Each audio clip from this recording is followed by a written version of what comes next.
Welcome back to the channel, Black is One, dedicated to the unification and elevation of all people of African ancestry in the four corners of the earth. I want to take this time out to say thanks to the persons who have been watching my videos and engaging with the content.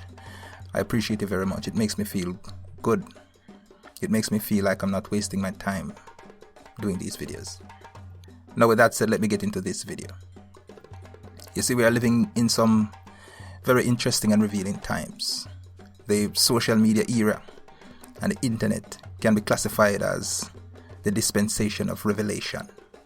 Not revelation in the biblical sense, that is for another video, but revelation in the sense that all things that, conservative white folks used to deny existed are plainly being revealed now.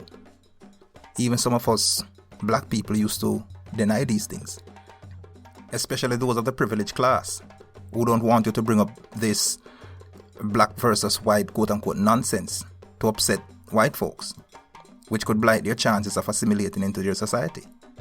A society where we are clearly needed but not wanted and not welcome. It's a paradox, but it is what it is.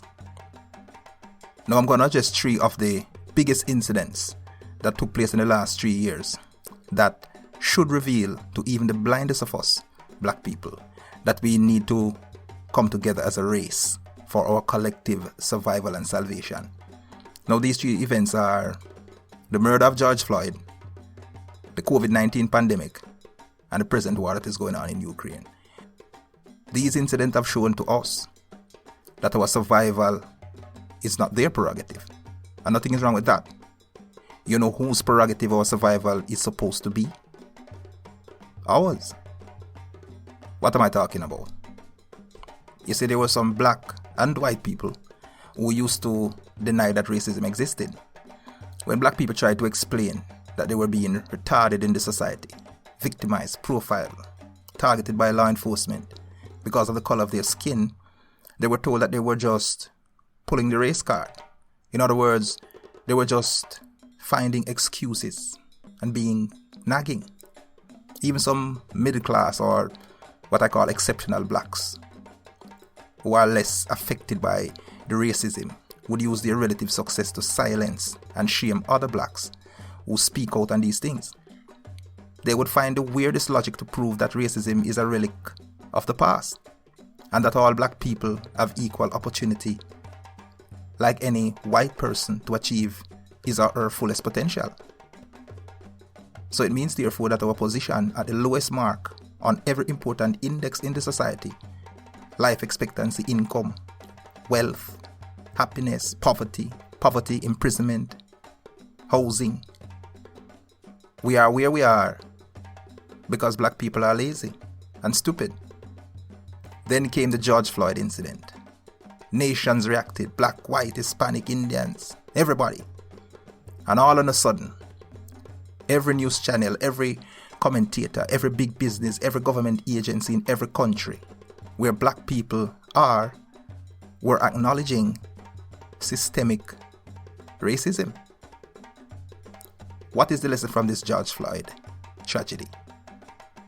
Everybody knows that black people are being systematically, not just arbitrarily, but they are being systematically disenfranchised and disadvantaged in the society, yet they pretend like it is all black people's fault why we are where we are. But the greater question is this: what are we going to do about it? I don't have all the answers, but one thing I do know is that whatever it is going to be, black people have to work together to come up with the solutions. We have to help each other. We have to love each other. We have to support each other. We have to protect each other. We have to start thinking black. There are 1,000 different things that we have to do simultaneously to change our destiny. Everybody has a different part to play, but we have to do it together. That's what I'm saying. So whatever your field of study, whatever your career, whatever your religious persuasion, whatever your zone of influence is, whatever we do, we need to get ourselves in the mental attitude that we are representing black.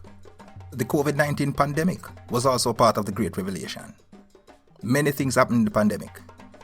I could do like 100 videos on it.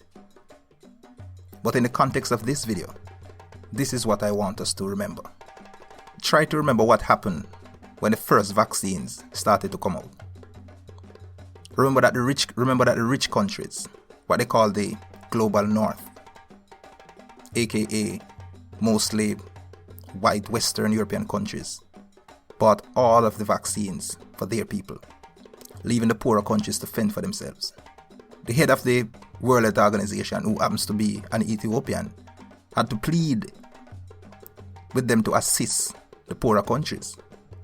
So, what about this quote-unquote save the world rhetoric that they have always put in their speeches? I mean, if you watch their movies, they brand themselves as people desperate to quote-unquote save the world. That's in the movies. And even in the movies, you realize that the quote-unquote world is always New York City, with the Statue of Liberty in the background, or Washington, D.C., with the Pentagon and the White House. Don't be deceived, black people. Let's not forget that when the world needed to be saved in the pandemic, they saved themselves. I hope we understand that at no time they consider us to be a part of their world. The world consists of them. Everybody else is just cannon fodder, a means to an end, disposable. You know, if before the pandemic someone predicted that if there's a world crisis, black people would be left on their own, people would say that that person is pessimistic or negative. Well, I hope we don't forget that that is exactly what transpired. They have literally shown us that when it comes to life and death, they will always save themselves. The record is there. This happened in our lifetime. Last year, it was caught on camera, black people. The third big incident that is part of the Great Revelation that shows that when it comes down to the crunch, we're on our own, is the present war that is going on in Ukraine. Pretty much like in a pandemic, there is nothing that brings out people's true nature than crises. When you're in a crisis or an emergency, a life and death situation, you will forget to be diplomatic and politically correct. In those times, it is difficult to pretend, difficult to fake your feelings and intentions, difficult to be a hypocrite. Crisis force you to be honest. When your house is on fire, whatever you choose to save is what is important to you. You can imagine that when there is a war, everybody just adopt a survival mode. The mindset is to drop everything and flee for safety. Now, when Ukraine was attacked back in February, you know what was happening in Africa? In Tanzania to be specific, the president was hosting 1,000 Ukrainians in hotels who were stranded in the country, tourists, all expense paid. But back in Ukraine, Ukrainians were picking out their fellow Ukrainians to save when everybody was fleeing the war. And in the instances where there were no Ukrainians to save, but just students or people, human beings, fleeing bombs, they picked white students. The Africans were given last priority. I hope you were taking notes, especially the ones who don't see color and who believe that there is only one race, the human race. I believe in that principle as well. There is only one race. But I hope that you realize that that rhetoric doesn't benefit black people. When it comes down to crunch, other races see color. They choose each other over us. What do we do now that we know what we know? Hate on white people? No. We prioritize each other. Love each other first. Help each other first.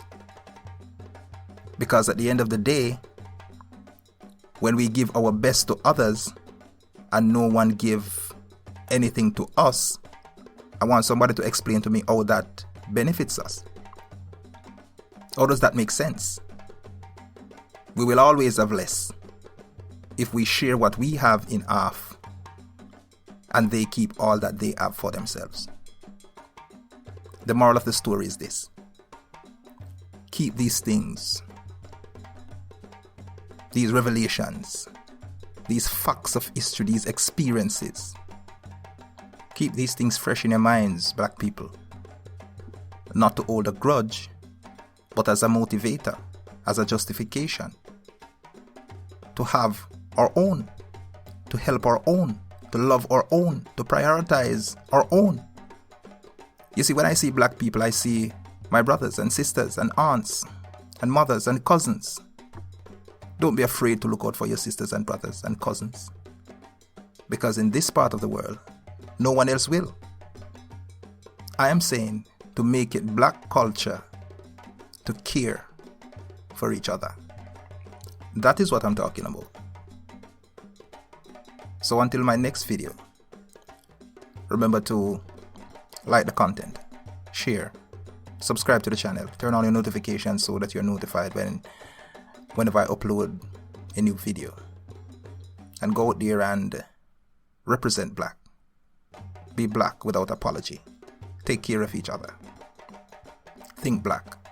Black is one. Live the revolution.